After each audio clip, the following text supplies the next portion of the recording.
real life, the millions of Americans who are badly overweight, obese, know about the struggle. They're aware of the high cost to their own lives. But tonight, someone has finally put a price tag on the cost of obesity to this country. And this is part of the healthcare debate going on right now.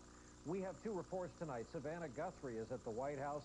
Robert Fizell will start us off here in our New York studios tonight. Bob, good evening. Good evening, Brian. 34% of American adults are not just overweight, but obese, as are 17% of children and adolescents. And a study out today shows those numbers do not just affect how people look, they impact our entire healthcare system. This time, the experts are raising the alarm about our ever fatter nation by focusing on cost. In a new partnership between former President Clinton's foundation and the CDC. When all these people get sick, we're going to pay for it, aren't we? A report out today concludes America now spends an alarming $147 billion. Did you hear what he said? He said it's costing us $147 billion to deal with these obesity-related diseases every year. I don't know about you, but as an American, that makes me mad. You know why it makes me mad? Because these obesity-related diseases can be easily avoided. All we have to do as Americans is make sure we do the right things. And I want to tell you something. We have a brand new book out called Dynamic Muscular Breakthrough Technology. It's called Dybutt'S for short, and we titled it A Cure for this Obesity Epidemic. And if you follow the instructions in this book, you can eliminate these obesity-related diseases. Also, I want you to buy our brand new DVDs. We have fitness DVDs out that are going to change the way you look and the way you feel. See, America, we're too special to be dying off every year like we're dying off, or 300,000 a year. We're too special to be paying $147 billion every year for obesity-related diseases. What could we do with that kind of money?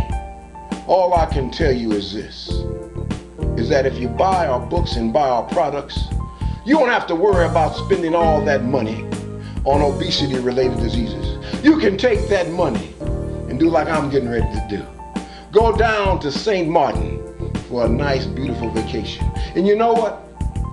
You won't have to decide whether, I got to worry about monitoring my blood sugar, or I got to worry about monitoring my blood pressure.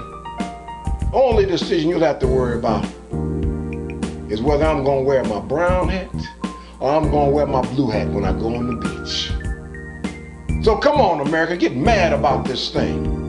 Get mad about this $147 billion that it's costing us. Start buying our products. Go to Dybutt'S.com and get our products and let them change your life and let them start saving you money. So you don't have to worry about paying all this $147 billion for these obesity-related diseases. They say you're going to die, but if you start doing our Dybutt'S program and using our Dybutt'S products, you will not die, but you will live. Don't die. Do Dybutt'S and live. By far the most costly fat-related. 13-year-old William Miles is working to change his environment. How was your day? He gets medical care through Medicaid.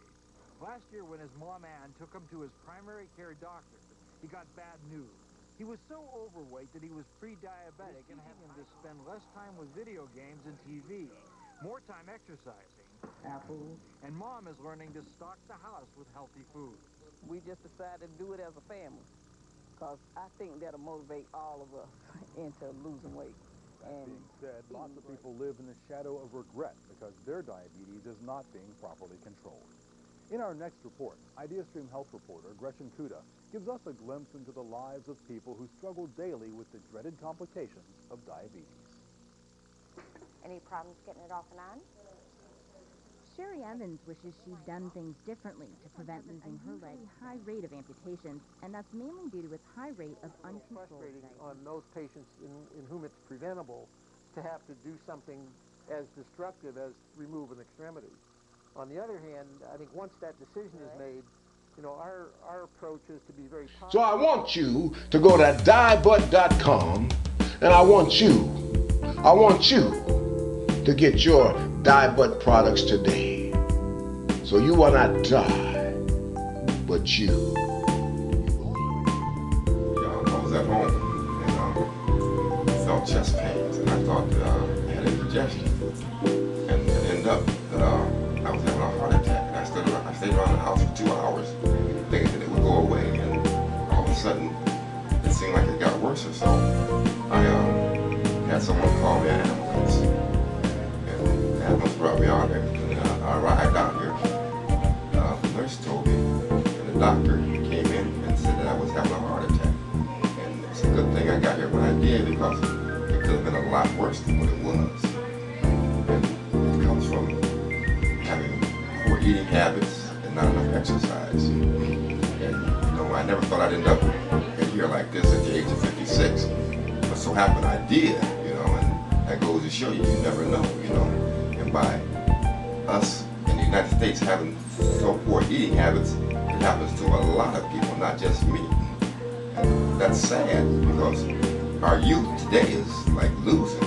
We're losing them because of things like this. Not eating right, not taking enough interest in them to see that things that they're doing is hurting their bodies and tearing them up, and it's doing it at a young age, and it's killing a lot of the youth. And like they said, we will lose this generation if we don't do something about it, and do something about it fast. And now that I am doing a lot better and feeling a lot better, I thank God for that, because it's the only reason why I was able to even say this today, because I was saved. God saved me, but it was an awakening too, probably for a lot of people in my family and also me, because I am real healthy. I don't get sick. Nothing's never wrong with me. And that goes to show you never know about life. $147 billion a year. What could we do with $147 billion? Oh, my friends, what kind of problems could we solve? Many other ailments. The report concludes that an obese person spends $1,400 more a year on average in health costs compared to someone who's normal weight. Why have Americans gained so much weight in the past decade? We are hardwired to like sweet and salty food. What has changed is our environment. And if we are to make a change in the obesity epidemic, we're going to have to change the environment again. Many experts say that programs like that one, that involve families, schools, and even whole communities, represent the best hope to try to overcome the environment that's led, Brian, to so much obesity in America. Robert Bazell with the health angle on this story tonight. Bob, thanks. And now... So I want you to go to Dybutt'S.com, and I want you to get your Dybutt'S products today. So you will not die, but you.